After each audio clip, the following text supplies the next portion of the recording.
नमस्कार, मेरा नाम है शैलेंद्र शकलानी और आज मैं पहुंचा हूं जहां पे मां सरस्वती दर्शन देती हैं। हम सब जानते हैं कि प्रयागराज में 3 पवित्र नदियों का संगम है, गंगा, यमुना और सरस्वती का। लेकिन मैं आपको बता देता हूं कि प्रयागराज में केवल 2 ही नदियां दिखती हैं, गंगा और यमुना।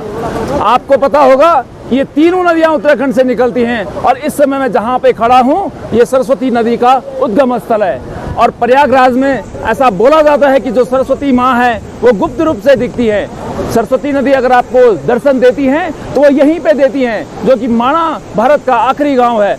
ऐसा बोलते हैं कि जो सरस्वती नदी यहाँ से निकल के और यहाँ से आधा किलोमीटर आगे केशव प्रयाग है, वहाँ पे ये माँ अलकनंदा में मिल जाती है और वहाँ से गुप्त हो जाती है। और फिर से प्रयागराज में गंगा, यमुना और सरस्वती का संगम होता है, लेकिन सरस्वती वहाँ केवल गुप्त रूप में दिखती है। अगर आपको माँ सरस्वती के साक्षात दर्शन करने हैं तो आपको आना पड़ेगा इस देवभूमि उत्तराखंड में और भारत के आखिरी गांव माणा में।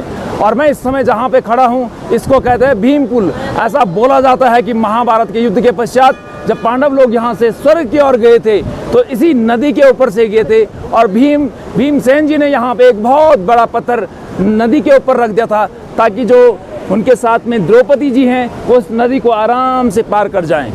तो एक बार आप भी आइए इस माणा गांव में और देखिए कि माँ सरस्वती कल तीव्र गति से बहते हुए कैसे अलकनंदा में मिलती हैं। बहुत बहुत धन्यवाद।